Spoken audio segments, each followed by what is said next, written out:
व्याख्यामुद्रां करसरस्यै पुस्तकं शङ्खचक्रे बिभ्रद्भिन्नस्फटिकरुचिरे पुण्डरीके निषण्णः अमलानश्रीरमृतविशदैरंशभिप्लावयन् मामाविर्भूयात् अनघमहिमामानसेवागधीशः। नमस्ते प्राणेश प्रणतविभवाय वनिमगाः नमस्वामि नाम प्रियतमानमन् कुरुगुण। नमस्तुभ्यं भीमप्रबलतमकृष्णेष्ट भगवन् नमः श्रीमन्मध्वप्रदिश सुदृशन्नो जय जय श्रीगुरुभ्यो नमः। नारायणं सुरगुरुं जगदेकनाथं भक्तप्रियं सकललोकनमस्कृतं च त्रैगुण्यवर्जितमजं विभुमाद्यमीशं वन्दे भवग्नम् अमरासुरसिद्धवन्द्यं नारायणं नमस्कृत्य नरं चैव नरोत्तमं देवीं सरस्वतीं व्यासं ततो जयमुदीरये।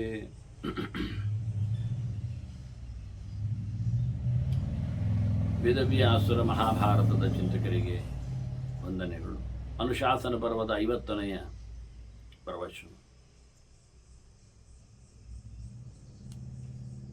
ಶಿವತತ್ವದೆಡೆಗೆ ಚಿಂತನೆ ಸಾಗುವಂತೆ ಶಿವದೀಕ್ಷೆಯುಳ್ಳ ಉಪಮನ್ಯುವಿನ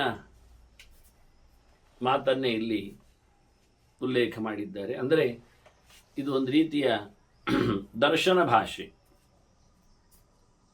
ವಾಸ್ತವವಾಗಿ ಒಂದು ದರ್ಶನವನ್ನು ಅವಲಂಬಿಸಿಕೊಂಡು ಅಲ್ಲಿರತಕ್ಕ ತತ್ವಗಳನ್ನು ಸಾದರಪಡಿಸುವ ವಿಧಾನಗಳು. ಅದು ಆಲೋಡ್ಯ ಸರ್ವಶಾಸ್ತ್ರಾಣಿ ವಿಚಾರೇಚ ಪುನಃ ಪುನಃ ಎನ್ನುವ ಹಂತದಲ್ಲಿ ಬರುವುದಿಲ್ಲ.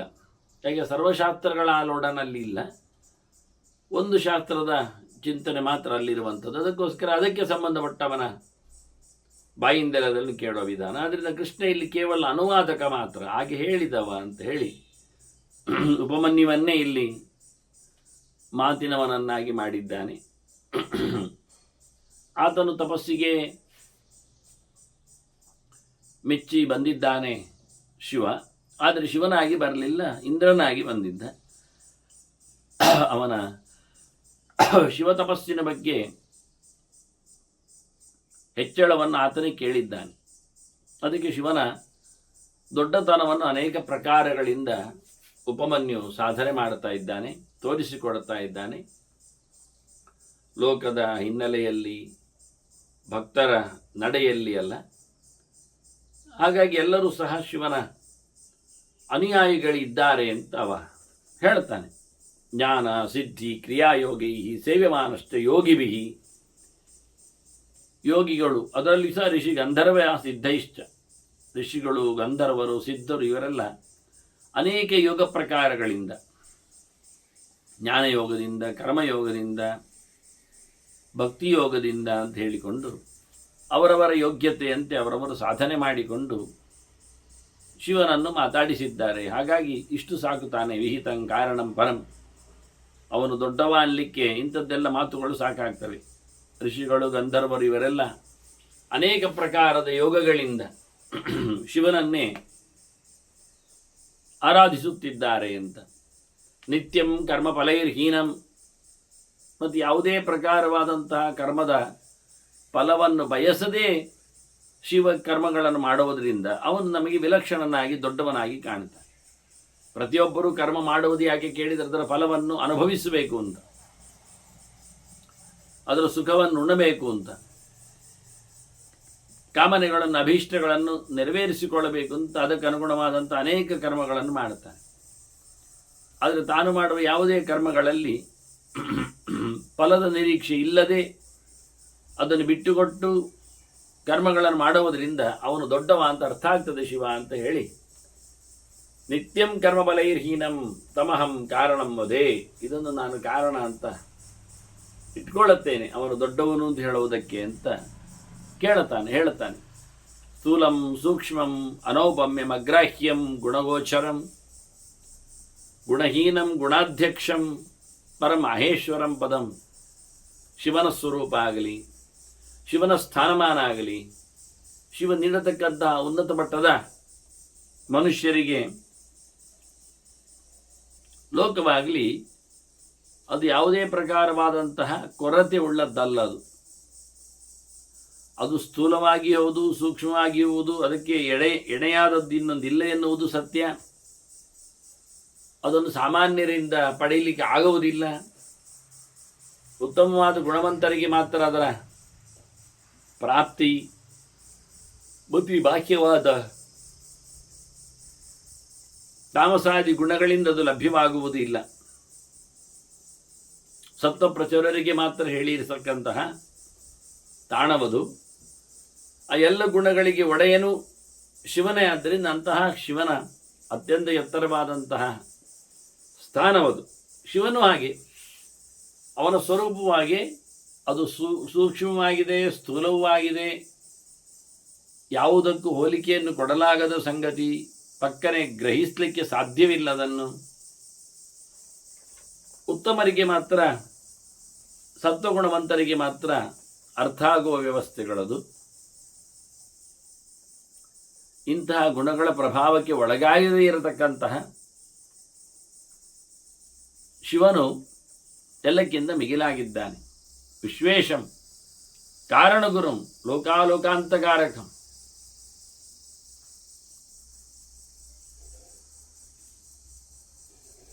ಎರಡು ಪ್ರಕಾರದಿಂದ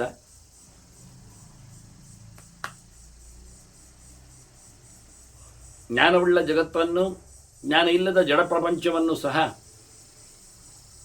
ಕೊನೆಗೊಳಿಸತಕ್ಕವನಾಗಿ ನಿಂತ ಜಗತ್ತಿನ ಒಡೆಯ ಶಿವ ಇದ್ದಾನೆ. ಅವನು ಭೂತಾಭೂತ ಭವಿಷ್ಯಚ್ಚ ಜನಕಂ ಸರ್ವಕಾರಣಂ. ಬರುವುದೆಲ್ಲದರ ಸೃಷ್ಟಿಗೆ ಕಾರಣನು, ಈಗ ಇರುವುದಕ್ಕೂ ಅವನು ಕಾರಣನಿದ್ದಾನೆ. ಹಿಂದೆ ಆಗಿ ಹೋದ ಸಂಗತಿಗಳಿಗೂ ಅವನು ಕಾರಣನಿದ್ದ. ಇಂತಹ ಶಿವನು ಎಲ್ಲಕ್ಕೂ ಉತ್ಪತ್ತಿ ಸ್ಥಾನನಾಗಿ, ಎಲ್ಲದರ ಮೂಲ ಕಾರಣನಾಗಿ ಸಿಗ್ತಾನೆ. ಅಕ್ಷರಕ್ಷರಂ ಅವ್ಯಕ್ತಂ. ಪರಿಪೂರ್ಣವಾಗಿ ಗೋಚರಕ್ಕೆ ಸಿಗದೇ ಇರತಕ್ಕಂಥ ಸಂಗತಿ. ಶಿವನು ಕೆಲವೊಮ್ಮೆ ವ್ಯಕ್ತನಾಗ್ತಾನೆ, ಕೆಲವೊಮ್ಮೆ ಅವ್ಯಕ್ತನಾಗ್ತಾನೆ.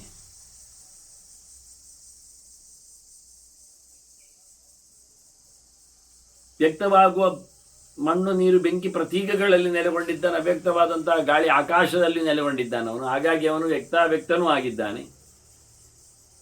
ಇದರಿಂದಾಗಿ ಪರಿಪೂರ್ಣವಾಗಿ ತಿಳಿಲಿಕ್ಕೆ ಬರುವುದಿಲ್ಲ, ಮತ್ತೆ ಬರ್ತಾನೆ ಎನ್ನುವುದು.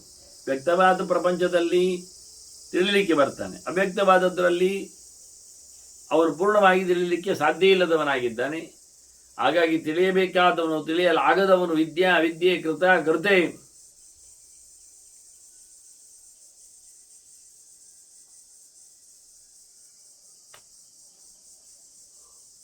ಜಗತ್ತಿನ ನಿರ್ಮಾಣ ಮಾಡುವವ. ನಿರ್ಮಾಣ ಮಾಡಿದ್ರಲ್ಲಿ ಯಾವುದೇ ಪ್ರಕಾರವಾದಂತಹ ಸಂಬಂಧಕ್ಕೆ ಒಳಗಾಗದೆ ಇದ್ದುಕೊಂಡು ಅಕರ್ತನ ಅನ್ನಿಸಿಕೊಳ್ಳುತ್ತಾನವ. ಹಾಗಾಗಿ ಅವನಿಗೆ ಇಡೀ ಜಗತ್ತು ಕೆಲಸ ಮಾಡುತ್ತದೆ, ಅದರ ಮೇಲೆ ಅವನು ಫಲವನ್ನು ಸಮರ್ಪಿಸ್ತಾನವರಿಗೆ. ಧರ್ಮ ಧರ್ಮವು ಯತಃಶಕ್ರ. ಹಾಗಾಗಿ ಓ ಇಂದ್ರ, ಲೋಕಕ್ಕೆ ಆಗತಕ್ಕಂತಹ ಲಾಭಾಲಾಭಗಳು, ಪುಣ್ಯಾಪುಣ್ಯಗಳು, ಧರ್ಮಾಧರ್ಮಗಳು ಶಿವನೆಂದಲೇ ಆಗುವುದರಿಂದ ತಮಹಂ ಕಾರಣಂ ಬ್ರುವೆ, ಅವನನ್ನು ನಾನು ಪ್ರಧಾನನಾಗಿದ್ದಾನೆ ಅಂತ ಹೇಳಬಲ್ಲೆ. ಪುಣ್ಯಪಾಪಗಳಿಗೆ ಕಾರಣವಾದದ್ದು ಮನಸ್ಸಾದ್ರಿಂದ ಮನೋಭಿಮಾನಿಯಾದ ಶಿವನೇ ಇರಲಿಕ್ಕೆ ಹೋಗಿ ಪ್ರತಿಯೊಬ್ಬರ ಧರ್ಮಕರ್ಮಗಳು, ಅಲ್ಲಿರತಕ್ಕ ಲೋಪದೋಷಗಳು ಅವನ ಅಧೀನ ಆಗಿರುತ್ತದೆ.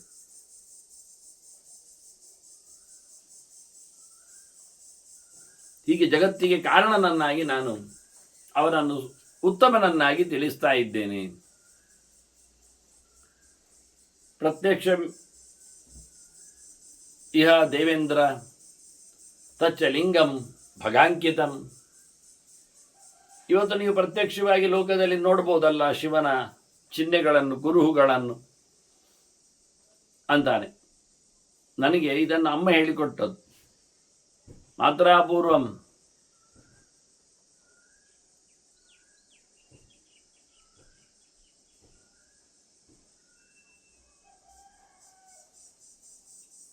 ಹಿಂದೆ ಎಲ್ಲೆಡೆ ಶಿವನ ಅಸ್ತಿತ್ವ ಇದೆ ಅಂತ ಹೇಳಲಿಕ್ಕೆ ಅಮ್ಮ ತೋರಿಸಿಕೊಟ್ಟ ಪ್ರಕಾರ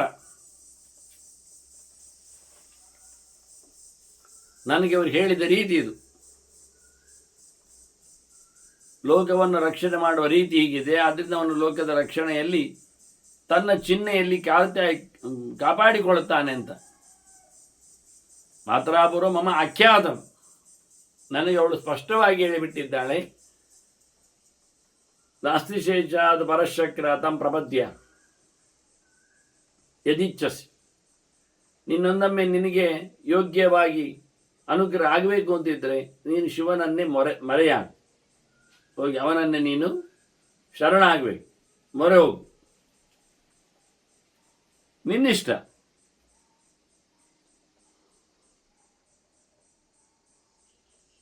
ಲೋಕದಲ್ಲಿ ಪ್ರತ್ಯಕ್ಷವಾದಂತಹ ಚಿಹ್ನೆ ಉಳ್ಳವನು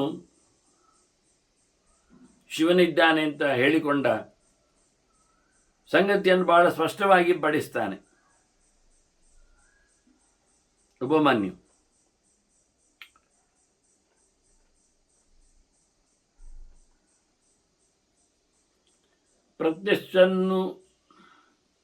ಪ್ರತ್ಯಕ್ಷ ನನುತೆ ಸುರೇಶ ವಿದಿತಂ ಸಂಯೋಗ ಲಿಂಗೋದ್ಭವಂ. ಈ ಲೋಕವೆಲ್ಲ ಸೃಷ್ಟಿಯ ಪ್ರಕ್ರಿಯೆಯಲ್ಲಿ ನೆಲೆಗೊಂಡಿದೆ, ಇದು ನಿನಗೂ ಗೊತ್ತು ಹೇಗೆ ಅಂತ. ಪರಸ್ಪರವಾದ ಸಂಯೋಗದಿಂದ ಉತ್ಪತ್ತಿಯ ವ್ಯವಸ್ಥೆಗಳು, ತ್ರೈಲೋಕ್ಯಂ ಸವಿಕಾರ ನಿರ್ಗುಣಗಣಂ,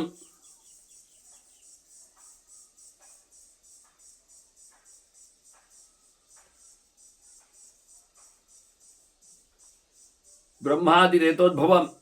ಬ್ರಹ್ಮಶಬ್ದವು ಉತ್ತಮವಾದ ವ್ಯಕ್ತಿಯನ್ನು ಗಮನಿಸುವುದರಲ್ಲಿ ಅರ್ಥ ಇದೆ, ಬ್ರಹ್ಮನ್ ಅಂತ ಕರೀದಿಲ್ವ ಹಾಗೆ. ಅದು ಚತುರ್ಮುಖನನ್ನು ಇಟ್ಟುಕೊಂಡರೂ ಸಮಸ್ಯೆ ಇಲ್ಲ, ಇಡೀ ಜಗತ್ತು ಅವನಿಂದ ನಿರ್ಮಿತಿಯನ್ನು ಪಡೆದಿದೆ.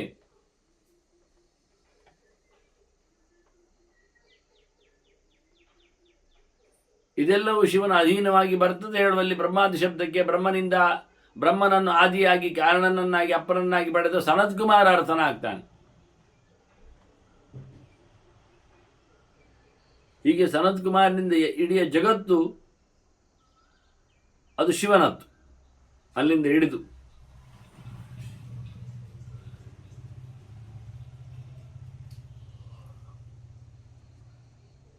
ಹೀಗಾಗಿ ಲೋಕದಲ್ಲಿನ ಲಿಂಗೋದ್ಭವದ ಕಾರಣವನ್ನು ಕೇಳಿಕೊಂಡ್ರೆ ಇಡೀ ಜಗತ್ತು ಅದು ಶೈವವಾಗಿದೆ ಅನ್ನೋದು ಅರ್ಥ ಆಗ್ತದೆ. ಯದ್ ಬ್ರಹ್ಮೇಂದ್ರ ಹುತಾಶ ವಿಷ್ಣು ಸಹಿತಾ ದೇವಾಶ್ಚ ದೈತ್ಯೇಶ್ವರಾ ನಾಣ್ಯತ್ ಕಾಮಶಾಸ್ತ್ರ ಕಲ್ಪಿತಧಿಯ ಸಂಶಂತಿ ಈಶಾತ್ ಪರ. ತಮ್ಮ ಬಯಕೆಗಳಿಂದ ಅದನ್ನು ಈಡೇರಿಸಿಕೊಂಡಿರತಕ್ಕ ಎಷ್ಟೋ ಜನರು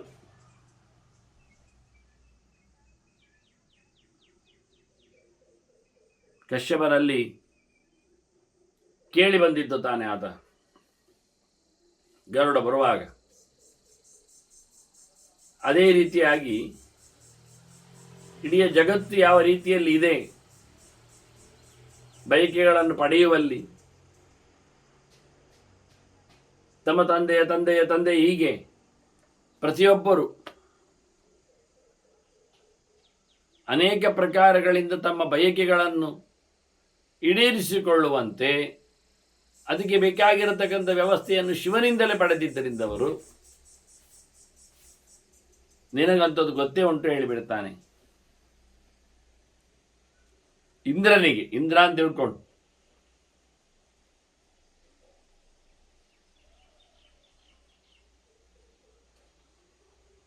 ಇವರೆಲ್ಲರೂ ತಮ್ಮ ಬಯಕೆಗಳಿಂದ ಶಿವನ ಆರಾಧನೆಯಿಂದಾಗಿ ಶಿವನ ಎತ್ತರತನವನ್ನು ಪ್ರದರ್ಶನ ಮಾಡಿದ್ದಾರೆ.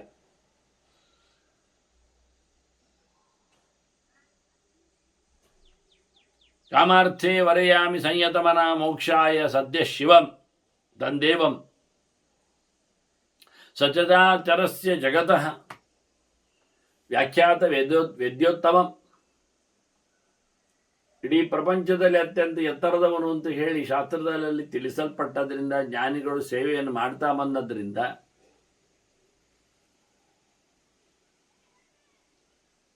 ನೀನವನ ಪೂಜೆ ಪುನಸ್ಕಾರಗಳು ಒಪ್ಪದೇ ಇಡು.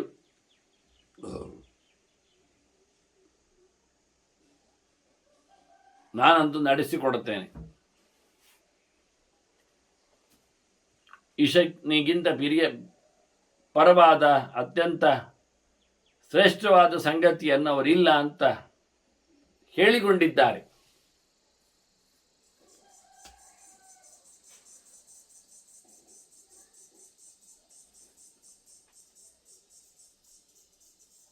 ಎಲ್ಲೆಡೆ ಈ ಮಾತು ದಾಖಲೆಯಾಗಿದೆ.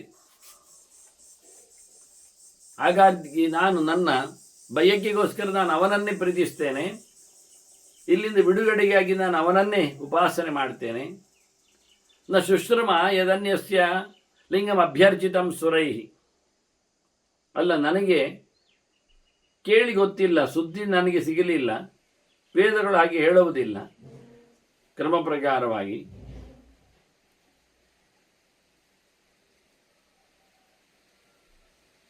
ಶಿವನ ಬದಲಿಗೆ ಬೇರೆಯವರನ್ನು ಪೂಜೆ ಮಾಡಿದ್ದು ಕಾಣುತ್ತದ ಲೋಕದಲ್ಲಿ, ಕೇಳ್ತದ. ನ ಶುಶ್ರಮ ಯದ್ ಅನ್ಯಸ್ಯ ಲಿಂಗಂ ಅಭ್ಯರ್ಚಿತಂ ಸುರೈ.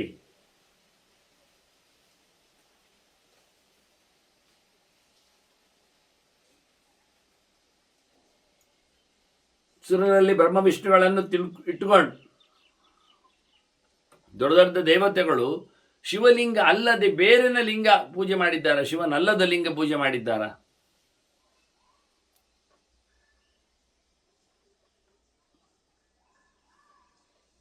ಅಲ್ಲಲ್ಲಿರತಕ್ಕಂಥ ಎಲ್ಲ ಲಿಂಗಗಳು ವಾಸ್ತವವಾಗಿ ಅದು ಶಿವನ ಲಿಂಗಗಳೇ ಅಂತ ಹೇಳಿಕೊಳ್ಳುವ ಹಾಗೆ ಅದನ್ನು ದೇವತೆಗಳೇ ಪ್ರತಿಷ್ಠೆ ಮಾಡಿರ್ತಾರೆ, ತಂದಾಕಿರ್ತಾರೆ, ಪೂಜೆ ಮಾಡಿರ್ತಾರೆ. ದೇವತೆಗಳು ಯಾಕೆ ಶಿವನಲ್ಲದೆ ಬೇರೆ ಯಾರನ್ನು ಪೂಜಿಸಲಿಲ್ಲ? ಯಾಕೆ?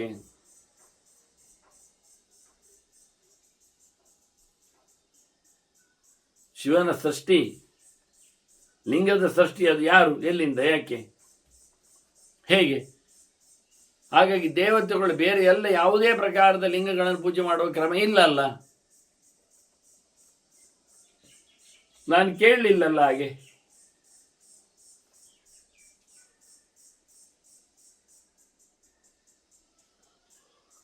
ನಾನು ಕೇಳಿದಂತೆ ಅದೇ. ಆದ್ದರಿಂದ ಎಲ್ಲರೂ ಶಿವನ ಲಿಂಗನ ಪೂಜೆ ನಿರತರಾದ್ದರಿಂದ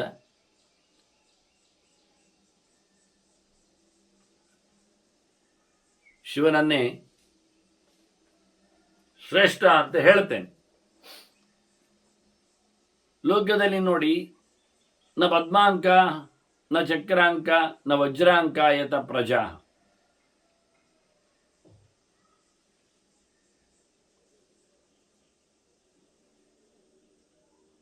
ಯಾವ ಲೋಕದ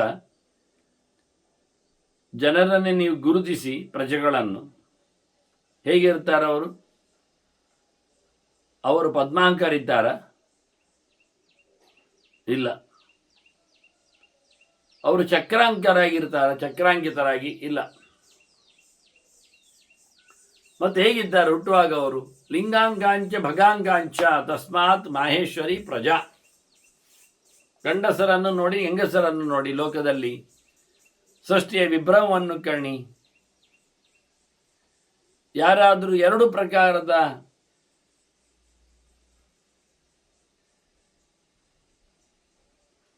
ಆ ದೃಷ್ಟಿಯಿಂದ ಇಡೀ ಜಗತ್ತು ಧನಾತ್ಮಕವಾಗಿ ಮತ್ತೊಮ್ಮೆ ಗುಣಾತ್ಮಕವಾಗಿ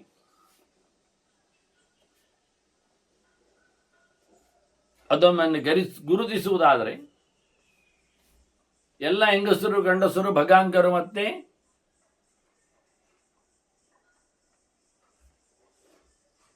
ಶೂಲಾಂಕರು, ಲಿಂಗಾಂಕರು.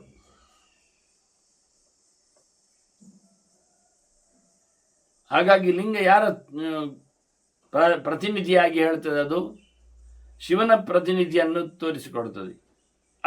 ಅದರಂತೆಯೇ ಸ್ತ್ರೀಯರಲ್ಲಿಯೂ ಸಹ ಭಗದ ಚಿಹ್ನೆ ಅದು ಶಿವನದ್ದೇ, ಪಾರ್ವತಿ ಇದ್ದೆ ಅನ್ನೋ ನೆಲೆಯಂತೆ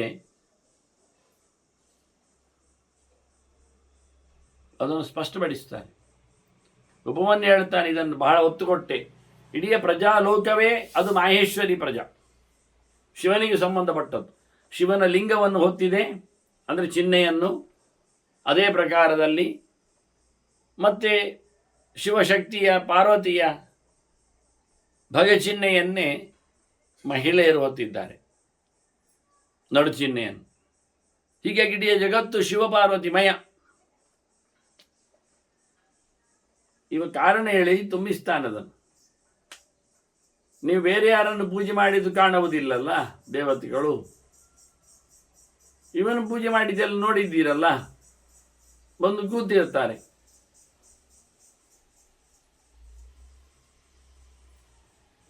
ಆದ್ದರಿಂದ ಲೋಕಪೂರ್ತಿ ಮಹೇಶ್ವರನಿಗೆ ಸಂಬಂಧಪಟ್ಟಂತೆ ಇದೆ. ಹೆಣ್ಣಾಗಲಿ ಗಂಡಾಗಲಿ ಅದು ಶಿವಶಕ್ತಿಯರ ಚಿಹ್ನೆಯಿಂದ ಒಳಗೊಟ್ಟಿದೆ. ಇಡೀ ಜಗತ್ತು ಸೃಷ್ಟಿ ಅಲ್ಲಿಂದಲೇ ಮುಂದುವರಿಯಲಾಗಿ ಅದು ಬಹಳ ದೊಡ್ಡವಾದಂತಹ ವಾದವನ್ನಾಗಿ ಒಬ್ಬವನ್ನೇ ತೋರಿಸಿಕೊಡ್ತಾನೆ. ಯೋನ್ಯತ್ ಕಾರಣವೀಶ್ವರಾತ್ ಪ್ರವದತೆ ಬಾಹ್ಯೋ ಭವೇತ್ ದುರ್ಮತಿ. ಯಾರು ಶಿವ ಕಾರಣ ಅಲ್ಲ ಅಂತ ಇನ್ನು ಪ್ರತಿಪಾದನೆ ಮಾಡ್ತಾನೆ, ಅವನ ಪ್ರತಿಪಾದನೆ ನಾವು ಕೇಳುವಂತಿಲ್ಲ. ಅವನು ಹೊರಗೆ.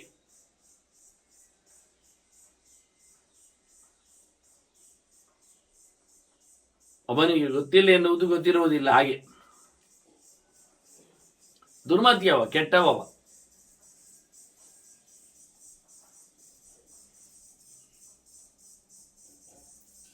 ವಿಷಯ ನೇರವಾಗಿದ್ದರೂ ಅಲ್ಲಿರತಕ್ಕಂಥ ಆಂತರ್ಯಕ್ಕೆ ಈಶ್ವರನಿಗಿಂತ ಕಾರಣ ಬೇರೆ ಉಂಟು ಅಂತ ಹೇಳುವವ ಅವ ಆಗ್ರಹಿಯಾಗಿರ್ತಾನೆ. ಈಶ್ವರ ಇಲ್ಲಿ ಪ್ರತ್ಯಕ್ಷ ದೈಹಿಕವಾದ ಲಕ್ಷಣದಲ್ಲಿ ಕಾಣ್ತಾ ಇದ್ದಾನಲ್ಲ ಅಂತ.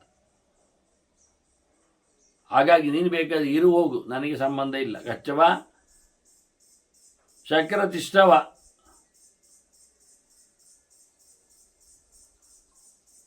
ಬೇಕಾದ್ರೆ ನಿಂದಿರು, ಇಲ್ಲ ಆದರೆ ಹೊರಟೋಗು, ನನಗಂತೂ ಬೇಡ. ನಚಾನ್ಯಾಂ ದೇವತಾಂ ಕಾಂಕ್ಷೆ. ನಾನಂತೂ ಬೇರೆ ದೇವರನ್ನು ಮಾತಾಡಿಸುವುದಿಲ್ಲ. ವರವೋ ಶಾಪವೋ ಎಂಥದೇ ಆಗಲಿ ಏನೇ ಆಗಲಿ ನಾನು ಮಾಡಿದ್ದಕ್ಕೆ ನಾನು ಶಿವನಿಂದ ಅಲ್ಲದೆ ಇನ್ನು ಯಾರಿಂದಲೂ ನಾನು ಯಾವುದೇ ಪ್ರಕಾರವಾದಂತಹ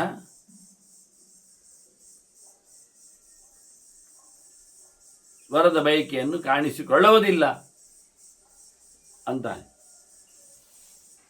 ಹಾಗೆ ಬಹಳಷ್ಟು ನೋವಾಗಿದೆ ಉಪಮನ್ಯುವಿಗೆ.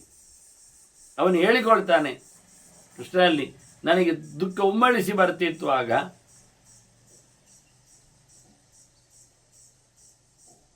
ಬಹಳ ದುಃಖದಿಂದ ಕೂಡಿದವನಾಗಿ, ದುಃಖಾದಾಕುಲಿತೇಂದ್ರಿಯ ಆಧಿಪತ್ಯಂ ಕ್ಷಣೇನೇವ ಅಥಾಪಶ್ಯಂ ಕ್ಷಣೇನೇವ ತಮೇವ ಐರಾವತಂ ಪುನಃ.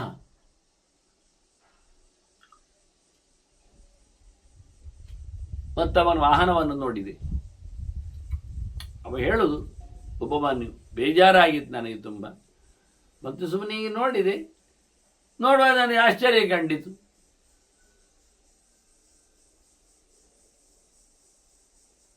ವಿಶೇಷವಾದಂತಹ ಐರಾವತವೇ ಅಲ್ಲಿ ಏನಿತ್ತು ಮೊದಲಿಗೆ ಅದನ್ನು ನೋಡಿದೆ ನಾನು, ಆ ಚಿನ್ನೊಮ್ಮೆ. ಅದರಲ್ಲಿ ಐರಾವತ ಕಾಣಲಿಲ್ಲ. ವೃಷರೂಪಧರಂ ಸಾಕ್ಷಾತ್ ಕ್ಷೀರೋದಮಿವ ಸಾಗರಂ. ಬೆಳ್ಳಿ ಸಮುದ್ರ, ಇದು ಹಾಲಿನ ಸಮುದ್ರದಂತೆ ಬೆಳ್ಳಂಬೆಳಗಾಗಿ.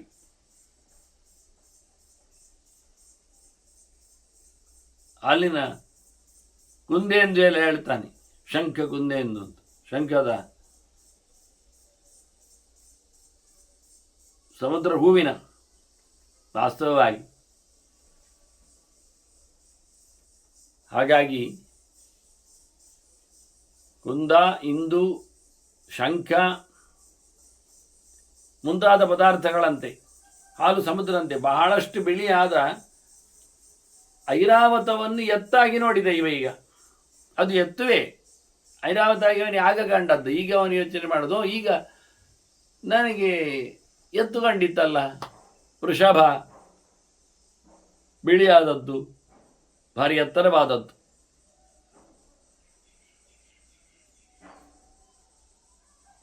ಬಹಳ ಚಂದವಾಗಿ ಆ ಎತ್ತನ್ನು ನಾನು ನೋಡಿದೆ. ಅಳ್ತಾ ಇದ್ದವ ಅದು ಕೇವಲ ಕ್ಷಣದಲ್ಲಿ ಆದ ಬದಲಾವಣೆ. ನಾನು ನೋಡುವಾಗ ವೃಷರೂಪಧರಂ ಸಾಕ್ಷಾತ್ ಕ್ಷಿರೋದವಿಮ ಸಾಗರಂ ಕೃಷ್ಣಪುಚ್ಛಂ ಮಹಾಕಾಯ ಮಧು ಪಿಂಗಳಲೋಚನ ಸುತೀಷ್ಣೈ ಮೃದು ರಕ್ತಾಗ್ರೈ ಉತ್ಕಿರಂತಮಿವ ಅವನಿ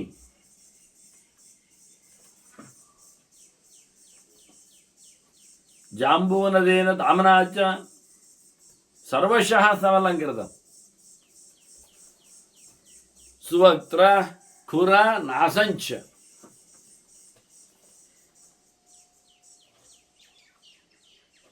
ಸುಕರ್ಣಂ ಸುಕಟೀತಟಂ ಸುಪಾರ್ಶ್ವಂ ವಿಪುಲಸ್ಕಂದಂ ಸುರೂಪಂ. ಹೇಗಿದ್ದಾನೆ ವೃಷಭ? ನಾನು ನೋಡಿದಲ್ಲಿ ಐರಾವತದ ಬದಲಿಗೆ ನಾನು ಅದನ್ನೇ ನೋಡ್ತಾ ಇದ್ದೇನೆ. ಬಹಳ ಬಿಳುಪಾದಂತಹ ವೃಷಭ. ಅದು ನಾನು ನೋಡಿದಾಗ ಅದರ ಬಾಲ ಕಪ್ಪು ಇತ್ತು, ಬಹಳ ದೊಡ್ಡದಾದ ಸ್ಥೂಲವಾದ ದೇಹ, ಒಂಥರ ಕಂದು ಕೆಂಪಿಗೆ ಹತ್ತಿರ ಬರುವಂತಹ ಕಣ್ಣು.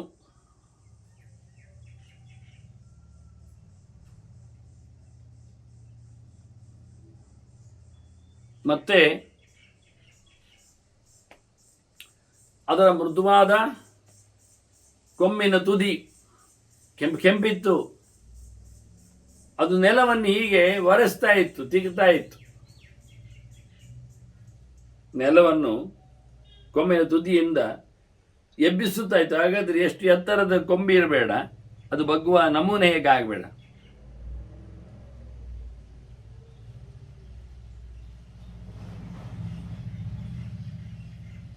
ವಾಸ್ತವವಾಗಿ ಬಹಳ ಬೃಹದಾಕಾರದಲ್ಲಿ ಶಿವನ ವಾಹನವನ್ನೇ ನೋಡ್ತಾ ಇದ್ದಾನವ. ಜಾಂಬೂನದೇನ ದಾಮನಾಚ ಸರ್ವತಃ ಸಮಲಂಕೃತಂ. ಅದರ ಮೈಗೆ ಎಲ್ಲ ಕಡೆಯಲ್ಲಿಯೂ ಬಂಗಾರದ ಹಗ್ಗವನ್ನು ಹಾಕಿದ್ದಾರೆ, ಅಲಂಕಾರ ಮಾಡಿದಂತೆ ಹಾಕಬೇಕಾದ್ರಲ್ಲಿ ಎಲ್ಲ.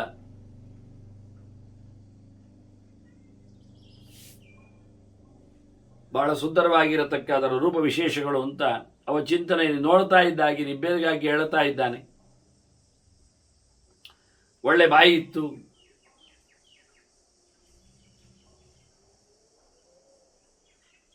ಸುಂದರವಾದ ಬಾಯಿಯ ಜೊತೆಯಲ್ಲಿ ಕುರ ನಾಸಂಚ ಸುವಕ್ತ್ರ ಕುರ. ಕುರ ಅಂದರೆ ಉಗುರುಗಳು, 4 ಕಾಲಿನಲ್ಲಿ 8 ಉಗುರುಗಳು. ದನದ್ದಾಗುವಾಗ, ಆನೆದ್ದಾಗುವಾಗ ಒಂದೊಂದಕ್ಕೆ 5 ಬರ್ತದೆ. ದನಕ್ಕಾಗುವಾಗ ಕುರ ಅಂತ ಹೇಳೋದು. ಮೂಗು ಸಹ ಬಹಳ ಸುಂದರವಾಗಿತ್ತು. ಸುಕರ್ಣಂ, ಒಳ್ಳೆ ಕಿವಿ, ಜೊತೆಯಲ್ಲಿ ಸುಕಡೀತಡಂ, ಅದರ ಸೊಂಟವು ಬಹಳ ಭರ್ಜರಿಯಾಗಿತ್ತು. ಮತ್ತು ಸುಪಾರ್ಶ್ವಂ, ಅದರ ಬದಿಗಳು ದಷ್ಟಪುಷ್ಟವಾಗಿ ಇದ್ದವು. ವಿಪುಲಸ್ಕಂದಂ, ಎತ್ತರವಾದಂತಹ ವಿಶಾಲವಾದಂತಹ ಅದರ ಹೆಗಲುಗಳು. ಒಳ್ಳೆ ರೂಪ, ಒಳ್ಳೆ ಬಣ್ಣ. ಅದರ ಹಾಗೆ ಕಗುದಂ ತಸ್ಯ ವಿಸ್ತೀರ್ಣಂ, ಬೆನ್ನ ಡುಬ್ಬ ಅಂತಾರೆ ಹಾಗೆ ಅದು ವಿಸ್ತಾರವಾಗಿರತಕ್ಕಂತಹ ಕಗುತ್, ಮೇಲಿನ ತಾಣ. ನೋಡಿದಾಗ ಸೀತಾಭರ ಶಿಖರೋಪಮಂ, ಒಳ್ಳೆ ಬಿಳಿ ಬೆಟ್ಟದ ಹಾಗೆ, ಮೋಡದ ಬೆಟ್ಟದ ಹಾಗೆ, ಎತ್ತರದ ಹಾಗೆ ಅದು ಕಾಣ್ತಾ ಇತ್ತು. ಹೀಗೆ ಶಿವನ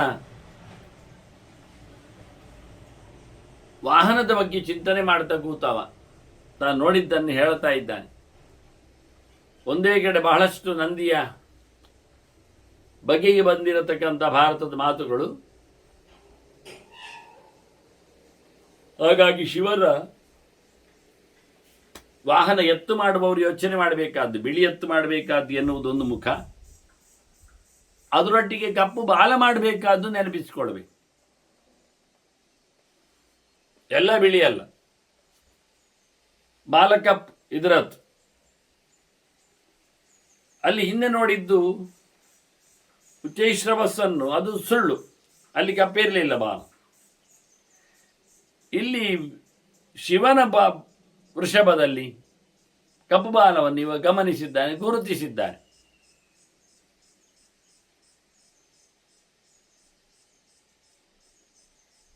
ಈ ಪ್ರಕಾರವಾಗಿ ಶಿವನ ವಾಹನವನ್ನು ಕಂಡವ ಅವನು ಕುತೂಹಲದಿಂದ ಅದರ ಮೇಲಿದ್ದವನು ನೋಡ್ತಾ ಇದ್ದಾನೆ. ಹೇಳ್ತಾನೆ, ನಾನು ನೋಡಿದೆ ಅಂತ. ತಮಾಸ್ತಿತಶ್ಚ ಭಗವಾನ್ ದೇವದೇವ ಸಹ ಉಮಯ. ಅಲ್ಲಿ ಕೂತು ಬಿಟ್ಟಿದ್ದಾನೆ ಶಿವ ಆ ಎತ್ತಿನ ಮೇಲೆ.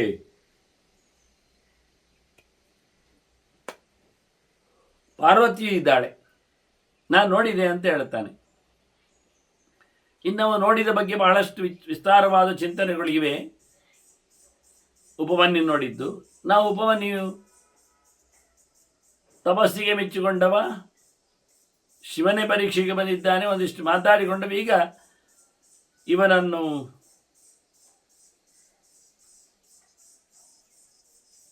ಶಿವತತ್ವವನ್ನಾಗಿ ನೋಡಿದ.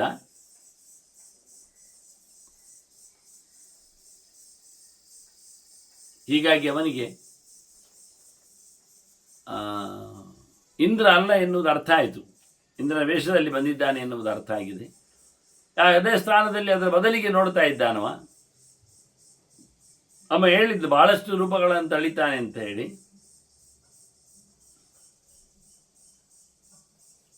ಹೀಗೆ ಶಿವನು ಪಾರ್ವತಿಯ ಜೊತೆಯಲ್ಲಿ ಕೂತದ್ದನ್ನು ನೋಡಿದ. ಮುಂದೆ ಶಿವ ಹೇಗಿದ್ದಾನೆ ಅಂತ ಹೇಳುತ್ತಾನವ ಕೃಷ್ಣನಿಗೆ. ಎತ್ತು ಹೇಗಿದೆ ಅಂತ ಹೇಳಿದವನೇ 4 ಗೆರೆಯಲ್ಲಿ. ಅವರ ಬಗ್ಗೆ ಮತ್ತೆ ನಾಳೆ ಸೇರಿದಾಗ ನೋಡುವ. ವಾಸ್ತವವಾಗಿ ಶಿವನ ನಾಮಚಿಂತನೆಗಾಗಿ ಇನ್ನು ಮುಂದಿನ ಸಮಯವು ಅನೇಕ ನಾಮಗಳನ್ನು, 1008 ನಾಮಗಳಲ್ಲಿ ಅನೇಕ ನಾಮಗಳನ್ನು, ಶಿವನದ್ದನ್ನು ಸುಲಭವಾದಂತಹ ಕೆಲವು ಮಾತುಗಳಿಂದ ಉಲ್ಲೇಖನಾರ್ಹಗಳಾಗಿ ಬಂದವುಗಳನ್ನು ನೋಡಿಕೊಂಡಿದ್ದೇವೆ. ವಾಸ್ತವವಾಗಿ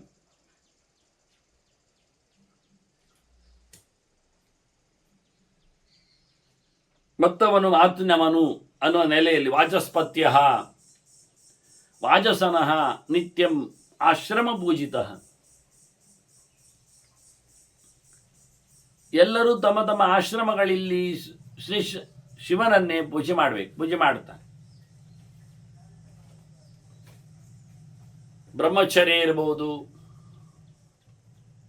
ವಾನಪ್ರಸ್ಥನಾಗಿರ್ಬೋದು, ಸನ್ಯಾಸಿ ಆಗಿರಬಹುದು, ಗೃಹಸ್ಥನೇ ಆಗಿರಬಹುದು. ಮನಸ್ಸಿನ ಕಾರಣ ಶಿವನಾದ್ದರಿಂದ ಶಿವನನ್ನು ಎಲ್ಲರೂ ಸಹ ಪೂಜೆ ಮಾಡ್ತಾನೆ. ಅವನು ಮಾತಿನ ಅರಸನಿದ್ದಾನೆ, ಮಾತಿನ ಒಡೆಯನಿದ್ದಾನೆ.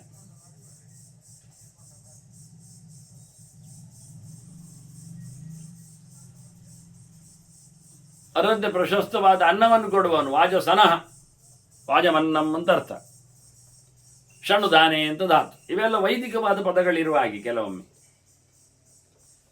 ಊಟ ನೀಡುತ್ತಾನೆ ಅಂತ. ಊಟ ಕೊಡುತ್ತಾನೆ ಎನ್ನುವುದರಿಂದ ದೊಡ್ಡ ಸಂಗತಿ ಆಗಲಿಲ್ಲ ಶಿವನಿಗೆ.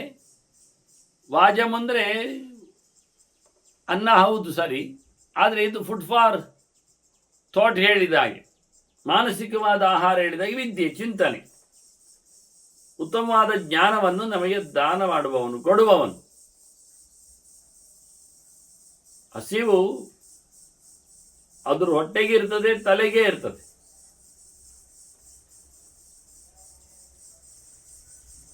ಹಾಗಾಗಿ ಸಾಮಾನ್ಯರದನ್ನು ಪಡೆಯದೆ ವಿಶೇಷವಾದವರಿಗೆ ಮಾತ್ರ ಚಿಂತನೆಗೆ ಬರುವಂತೆ ವಾದ ವಿದ್ಯೆ.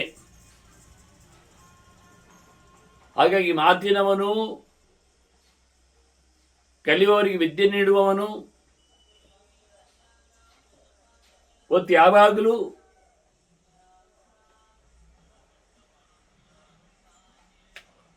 ಎಲ್ಲ ಪ್ರಕಾರಗಳಿಂದಲೂ ಎಲ್ಲ ಪ್ರಕಾರದವರಿಂದಲೂ ಪೂಜೆಗೊಳ್ತಾನೆ. ಬ್ರಹ್ಮಚಾರಿ, ಲೋಕಚಾರಿ, ಸರ್ವಚಾರಿ, ವಿಚಾರವಿತ್. ಬ್ರಹ್ಮ ಅಂದರೆ ಭಗವಂತ ಅಂತ ಅರ್ಥ ಮಾಡಿದರೆ ಭಗವಂತನೆಡೆಗೆ ಸಂಚಾರ ಮಾಡುವವನು. ಬ್ರಹ್ಮ ಅಂದರೆ ವೇದ ಅಂತ ಇದ್ರೆ ವೇದದೆಡೆಗೆ ತನ್ನ ಚಿಂತನೆಯನ್ನು ಹಾಯಿಸುವವನು.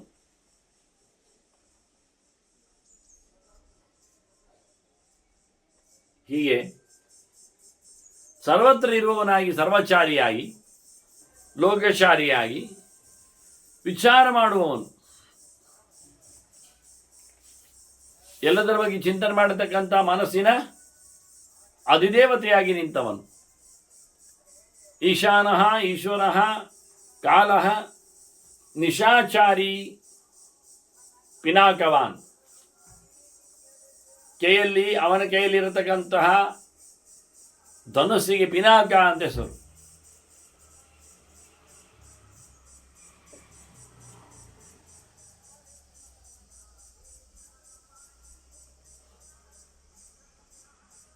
ಕೇವಲ ಆಯುಧೋತ್ತಮನ ಮಾತ್ರ ಅಲ್ಲ, ಸ್ವರ್ಗದ ಅನುಭವವುಳ್ಳವರನ್ನು ತನ್ನ ಭೃತ್ಯರನ್ನಾಗಿಸಿಕೊಂಡವನು. ಅಂದರೆ ಸ್ವರ್ಗದ ಒಡೆಯನಾದ ಇಂದ್ರಾದಿಗಳೇ ಅವನ ಅನುಯಾಯಿಗಳಿದ್ದಾರೆ. ಹೀಗಾಗಿ ವೇದದೆಡೆಗೆ, ಭಗವಂತನೆಡೆಗೆ, ತಿಳಿದವರೆಡೆಗೆ, ಜ್ಞಾನಿಗಳೆಡೆಗೆ ವಿಶೇಷವಾದಂಥ ಒಲುಮೆ ಉಳ್ಳವನಾದಂಥ ಮನೋಭಿಮಾನಿ ಈಶ್ವರನು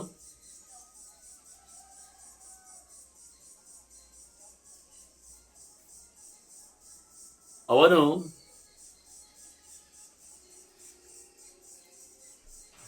ಈಶಾನನು, ಈಶ್ವರನು. ಈಶಾ ಅಂದರೆ ಭಗವಂತ, ಅಂದರೆ ಭಗವಂತನ ಎಡೆಗೆ ತನ್ನ ಚೇಷ್ಟೆಯನ್ನು ಮಾಡುವನೆನ್ನುವ ಅರ್ಥ ಉಂಟು. ಈಶ ದೇವರು ಯಾಕೆ ಅಂದರೆ ಈ ಅಂದರೆ ಲಕ್ಷ್ಮಿ ಅಲ್ವ.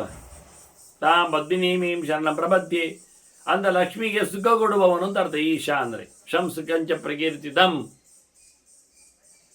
ಇದು ಲಕ್ಷ್ಮೀನಾರಾಯಣರ ಶಾಬ್ದಿಕವಾದಂಥ ನಿತ್ಯವಾದಂಥ ಚಿಂತನೆ.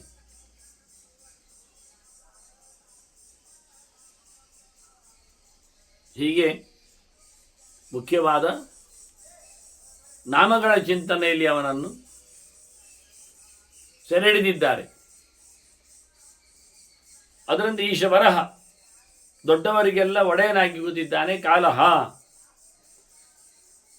ಸಂಹಾರಕನಿದ್ದಾನಿವ. ಅದಕ್ಕೋಸ್ಕರ ನಿಶಾಚಾರಿ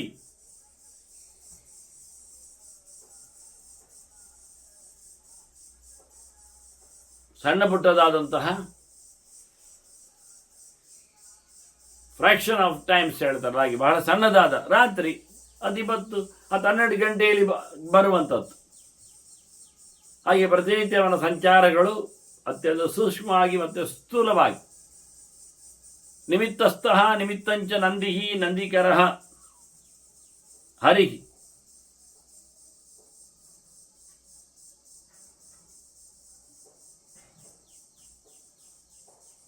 ಆನಂದ ಉಳ್ಳವರು, ಆನಂದವನ್ನು ಉಂಡವನು.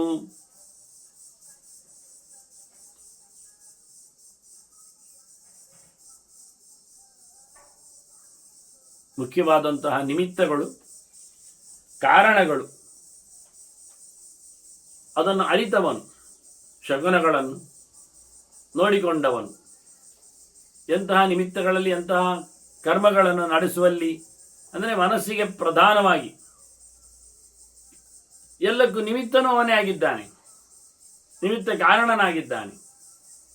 ಈಶ್ವರನು ಕಾರಣನು ಹೇಳುವಲ್ಲಿ ಭಗವಂತನಾಗೆ ಪಂಚಭೂತಗಳಿಗೆ ಅಧಿಪತಿಯಾಗಿ ನಿಂತವ, ಸೃಷ್ಟಿಯನ್ನು ನಡೆಸಿಕೊಟ್ಟವ.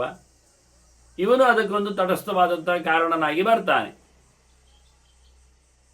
ಹಾಗಾಗಿ ಎಲ್ಲರನ್ನು ಸಮೃದ್ಧಿಗೊಳಿಸ್ತಾನೆ, ಸಂತೋಷ ಪಡುವಂತೆ ಮಾಡ್ತಾನೆ, ತಾನು ಸಂತದಲ್ಲಿರ್ತಾನೆ, ಅವರಿಗೆ ಸಂಕಟಕ್ಕೆ ಭಂಗವಾಗತಕ್ಕಂಥ ತೊಂದರೆಗಳನ್ನು ನಿವೃತ್ತಿ ಮಾಡ್ತಾನೆ, ಸಂಹಾರ ನಡೆಸಿಕೊಡುತ್ತಾನೆ. ಹಾಗಾಗಿ ಅವನಿಗೆ ಹರ ಅಂತ ಹೆಸರು. ಹರ ಹರ ಮಹಾದೇವ ಅಂತ ಕರೀತು. ಹರತಿ, ಸಂಕಟಗಳನ್ನೆಲ್ಲ ದೂರ ಮಾಡ್ತಾನೆ ಅಂತ.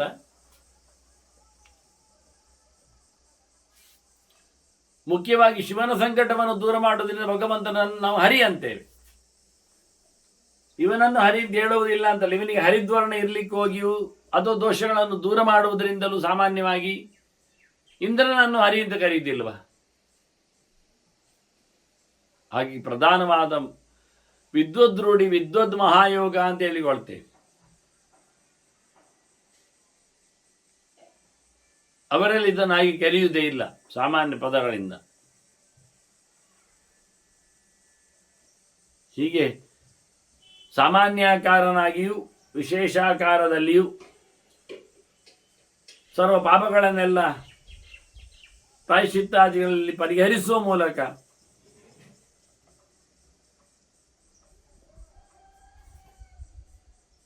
ನಂದಿಕರನಾಗಿ ನಂದೀಶ್ವರನಾಗಿ ಒಡೆತನ, ಹಾಗೆ ಮಾಡುವುದರಲ್ಲಿಯೂ ಒಡೆತನ, ಸ್ವಂತದಲ್ಲಿಯೂ ಅದರ ಆನಂದವನ್ನು ಪಡೆದಿರತಕ್ಕಂಥ ವ್ಯವಸ್ಥೆ. ಹೀಗೆ ನಂದೀಶ್ವರನು ಮತ್ತೆ ನಂದಿಯು, ನಂದನನು, ನಂದಿವರ್ಧನನು ಆನಂದವನ್ನು ಹೆಚ್ಚುಗೊಳಿಸ್ತಾನೆ.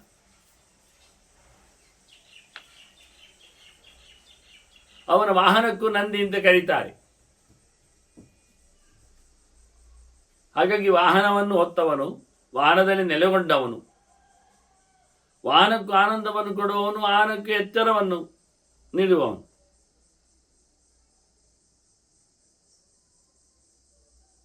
ಹೀಗೆ ಭಗಹಾರಿ ನಿಹಂತಾಚ ಕಾಲಹ ಬ್ರಹ್ಮ ಪಿತಾಮಹ ಶಾಬ್ದಿಕವಾದ ಅರ್ಥದಲ್ಲಿ ಯಾರಿಗೆ ಅನ್ವಯಗೊಳ್ಳುತ್ತೋ ಅದನ್ನು ಅಷ್ಟರ ಮಟ್ಟಿಗೆ ತಿಳಿಸಿಕೊಡ್ತಾರೆ ಸಾಮಾನ್ಯವಾಗಿ.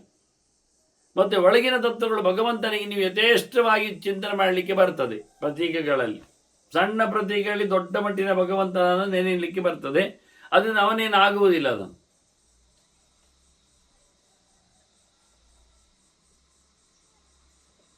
ಹೀಗೆ ಅವನನ್ನೇ ಪರಿಪೂರ್ಣನನ್ನಾಗಿ ಅಂದರೆ ಬ್ರಹ್ಮನನ್ನಾಗಿ, ಬ್ರಹ್ಮ ಅಂದರೆ ವೇದಜ್ಞನನ್ನಾಗಿ, ಬ್ರಾಹ್ಮಣ ಪ್ರಿಯನನ್ನಾಗಿ,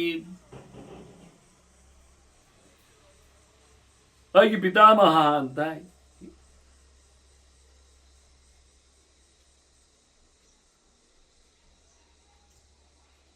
ಹಿರಿಯರನ್ನಾಗಿಯೂ ಅವತಾರ ಕಾಲದಲ್ಲಿನ ವ್ಯವಸ್ಥೆಯಲ್ಲಿ ಆಗಿಯೂ ವಂಶದಲ್ಲಿ ಬಂದವರಿಗೆ ತಿಳಿಯಲು ಹೇಳುವಾಗ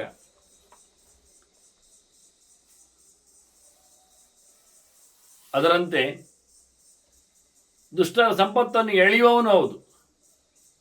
ಸಂಪತ್ತು ಮಾತ್ರ ಇಲ್ಲ, ಅವರ ಸಂಹಾರ ಮಾಡ್ತಾನೂ ಆಗ್ತಾನೆ ಅವನು. ಭಗಾರಿ ನಿಹಂತಾಶ.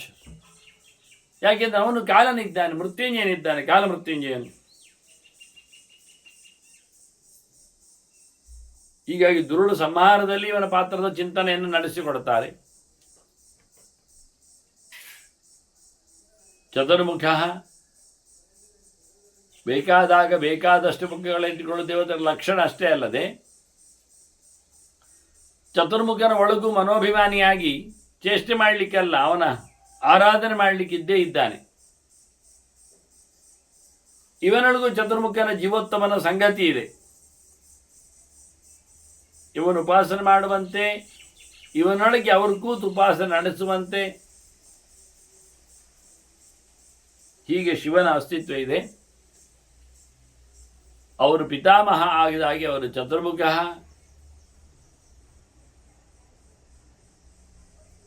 ಮತ್ತೆ ಮಹಾಲಿಂಗ,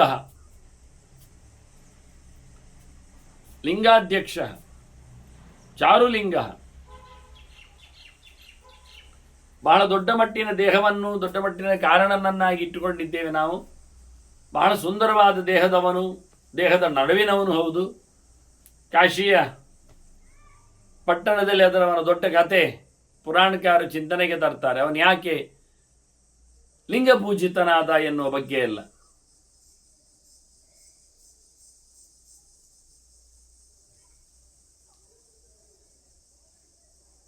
ಎಲ್ಲ ನಿಮಿತ್ತಗಳ ಕುರುಹುಗಳ ಒಡೆಯನಾಗಿ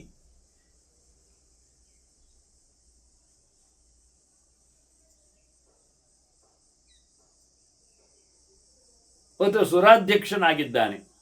ದೇವತೆಗಳಿಗೂ ಅಧಿಕನಾದಂತಹ ವ್ಯಾಪ್ತಿಯನ್ನು ಪಡೆದಿದ್ದಾನೆ. ಯೋಗಾಧ್ಯಕ್ಷನೂ ಹೌದು. ಯುಗಾವಹ, ಯುಗದ ಆವರ್ತಿಗೆ ಕಾರಣನಿದ್ದಾನೆ. ಮತ್ತೆ ಮತ್ತೆ ಕಾಲವನ್ನು ಉರುಳಿಸುವವನಲ್ಲಿ ಸೇರಿಕೊಳ್ಳುತ್ತಾನೆ. ಮತ್ತು ಬೀಜಾಧ್ಯಕ್ಷ,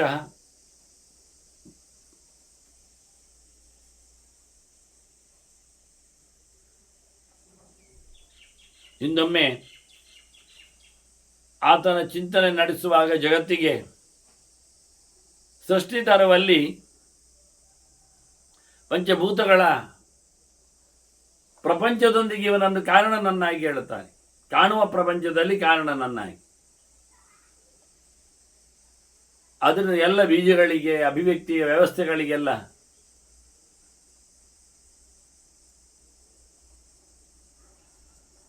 ಅಧ್ಯಕ್ಷ ಸ್ಥಾನದಲ್ಲಿ ಇರುವವನು. ಮತ್ತೆ ಅವನು ಬೀಜಕ್ಕೆ ಅರ್ಥ, ಬೀಜವನ್ನು ಮಾಡುವವನು ಆಗಿದ್ದಾನೆ. ಅಧ್ಯಾತ್ಮ ಅನುಗತಃ ಬಲಃ, ಅಧಿಕಾತ್ಮನೆಡೆಗೆ ಅಧಿಕಾತ್ಮನಾದ ಪರಮಾತ್ಮನಲ್ಲಿ ಸದಾ ಅನುಗಾಲ ಅನುರತನಾಗಿದ್ದಾನೆ. ಅವನ ಚಿಂತನೆ ಬೆನ್ನ ಹಿಂದೆ ಕೂತಿದ್ದಾನೆ.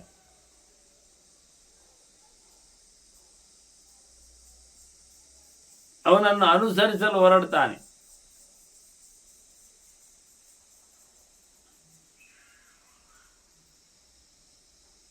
ಹಾಗೆ ಆತ್ಮಶಬ್ದಕ್ಕೆ ಪ್ರಾಣನ ಅರ್ಥ ಇರಲಾಗಿ ಅವನು ಅಧಿಕನಾದ್ರಿಂದ ಪ್ರಾಣನಲ್ಲಿ ಇವನ ವಿಶೇಷವಾದಂತಹ ಸೇವೆ ಇದೆ. ಮತ್ತಾರಲ್ಲಿ ಇಲ್ಲ. ಆ ರೀತಿಯಾಗಿ ಅಧಿಕಾತ್ಮತ್ವೇನ ಉಪಾಸನೆಗೆ ನಿಲುಕುವವರು ಕೆಲವೇ ಜನ. ಅದರಲ್ಲಿ ಆತ್ಮನಲ್ಲದೆ, ಆತ್ಮನಾಗಿದ್ದರೆ ಪ್ರಾಣ ಮಾತ್ರ, ಪ್ರಾಣ ಭಾರತೀಯರು. ಜೀವ ಅಲ್ಲದೆ ಸರ್ವೋತ್ತರವಾದ ಪರಮಾತ್ಮನು ಮಹಾಲಕ್ಷ್ಮಿಯ ಸಮೇತದಲ್ಲಿ ಇವನಿಂದ ಆರಾಧ್ಯರಿರುತ್ತಾರೆ. ಹಾಗಾಗಿ ಅಧ್ಯಾತ್ಮಾನುಗತಃ ಬಲಃ, ಇವನು ಶೇಷನಾಗುವುದರಿಂದ, ಶೇಷನ ಅವತಾರವಾಗಿ ಕೃಷ್ಣನ ಅಣ್ಣ ಬಲರಾಮ ಅನ್ನೋದ್ರಿಂದ ಬಲಶಬ್ದ ಯೂಸೇಜ್ ಆಗಿದೆ, ಉಪಯೋಗಕ್ಕೆ ಬರ್ತದೆ.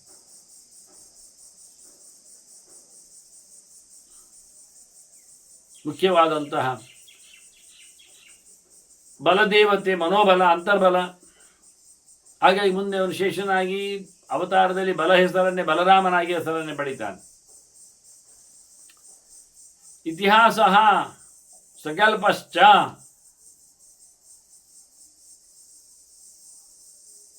ಇತಿಹಾಸ ಪುಟದಲ್ಲಿ ಅರಳಿ ನಿಂತವನು, ಸತ್ಯ ದರ್ಶನ ಮಾಡಿಸಿದವನು.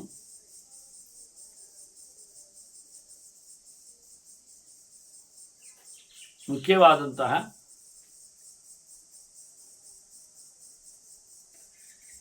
ಏನೊಂದು ಪ್ರಾಯೋಗಿಕವಾದ ವ್ಯವಸ್ಥೆ ಇದೆ, ಪೂಜೆಯ ಪದ್ಧತಿಗಳಿವೆ. ಅದರ ಜೊತೆಯಲ್ಲಿ ಹಳೆಯ ಕಾಲದ ಚಿಂತನೆಯನ್ನು ವಾಸ್ತವಕ್ಕೆ ಒಳಗೊಳ್ಳುವಂತೆ ಸಕಲ್ಪಶ್ಚ. ಹಾಗೆ ಗೌತಮ, ಗೋ ಅಂದರೆ ಜ್ಞಾನ ಅಂತ ಅರ್ಥ, ಪರಿಪೂರ್ಣವಾದ ಜ್ಞಾನವನ್ನು ಪಡೆದವನು. ಅತ್ಯಂತ ಎತ್ತರದ ಭಗವಂತನ ಎಚ್ಚರವನ್ನು ಸಂಪಾದನೆ ಮಾಡಿದವರಲ್ಲಿ ಅಗ್ರಗಣ್ಯನಾಗಿ ನಿಂತವನು ಗೌತಮ. ಆದ ನಿಶಾಕರ, ರಾತ್ರಿ ತರುವವನು. ಮುಖ್ಯವಾದ ಸುಖದ ಆಕಾರವೂ ಇದ್ದಾನವನು. ಹಾಗೆ ಡಂಬ, ಅಡಂಬ, ವೈಡಂಬ ಅಂತೇಳಿ ಅಹಂಕಾರಕ್ಕೆ ಅಭಿಮಾನಿಯಾಗಿದ್ದಾನೆ.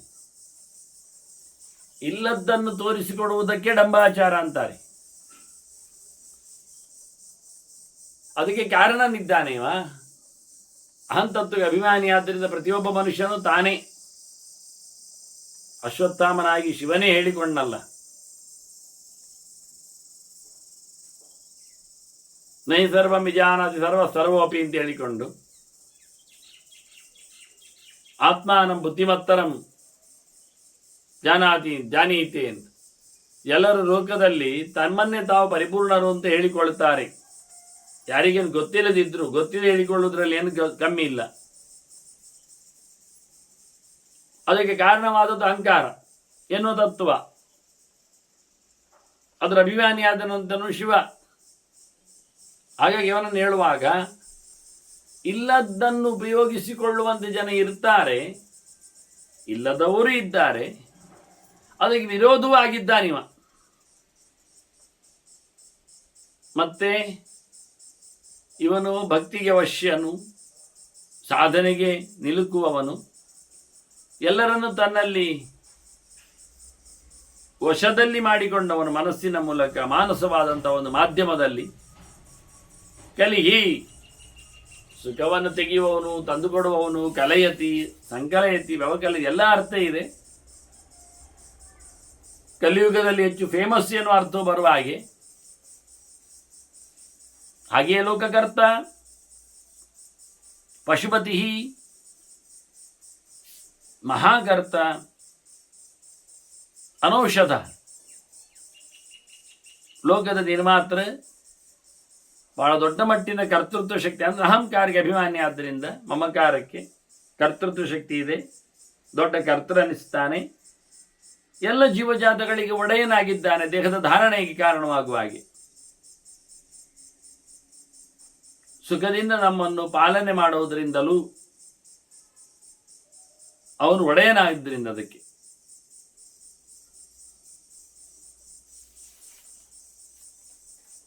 ಅದರಂತೆ ಅವನೇ ಮೃತ್ಯುಂಜಯನಾದ್ದರಿಂದ ಅವನು ಯಾವುದೇ ಪ್ರಕಾರದ ಔಷಧಗಳು ಬೇಡ, ಆದರೂ ಅವನ ಎಲ್ಲ ಔಷಧಗಳನ್ನು ನಿರ್ಮಾಣ ಮಾಡಿದವನು ನಿಮಗೆ ಬಂದಿತ್ತು. ಸೋಮಭೂತ್ವ ರಸಾತ್ಮಕ ಅಂತ ಹೇಳಿ ಕೃಷ್ಣ ಹೇಳಿಕೊಂಡದ್ದನ್ನು ಪುಷ್ಣಾಮಿ ಔಷಧಿ ಸರ್ವಾಹ ಅಂತ ಎರಡು ತತ್ವಗಳು ಸೋಮಾಗ್ನಿಗಳು ಅಂತ, ಬಿಸಿ ಮತ್ತೆ ಚಪ್ಪೆ. ಹೀಗಾಗಿ ಶೀತಲವಾದ ಪ್ರದೇಶಗಳಲ್ಲಿ ನೆಲೆಗೊಂಡುವ ನೆಲೆಯಂತೆ ಇವನನ್ನು ಸಹ ಔಷಧ ನಲ್ಲ ಅಂತ, ಶೀತ ನಲ್ಲ ಅಂತ, ಹಿಮಾಲಯದಲ್ಲಿದ್ದರೂ ಶೀತ ನಲ್ಲ ಅಂತ ಹೇಳ್ತಾ ಉಷ್ಣಾಭಿಮಾನಿಯಾಗಿ ಚಿಂತನೆಗೆ ಅಂತ. ಮತ್ತು ಔಷಧಿಗಳ ಮದ್ದು ಮಟ್ಟುಗಳ ಸಂಬಂಧ ಇಲ್ಲದವನು ಎನ್ನುವ ಅರ್ಥ ಉಂಟೇ ಉಂಟು. ಸ್ಮಶಾನವಾಸಿ ಆಗುವುದರಿಂದ, ನಿರ್ಜನ ಪ್ರದೇಶದಲ್ಲಿ ಇರುವುದರಿಂದ ಮರಮಟ್ಟುಗಳೆಲ್ಲವೂ ಇಲ್ಲದ ತಾಣ ಎನ್ನುವ ಅರ್ಥವೂ ಬರುವ ಹಾಗೆ ಹೀಗೆ ಅನೇಕ ಅರ್ಥಗಳಲ್ಲಿ ಚಿಂತನೆಯನ್ನು ಕೊಟ್ಟಿದ್ದಾರೆ. ಮುಂದೆ ಅವನ 1000 ನಾಮಗಳಲ್ಲಿ ಉಳಿದ ಚಿಂತನೆಗೆ ಮತ್ತೆ ಸೇರುವ ವಂದನೆಗಳೊಂದಿಗೆ ಶ್ರೀಕೃಷ್ಣ ನಾರಾಯಣ ನಾರಾಯಣ ನಾರಾಯಣ.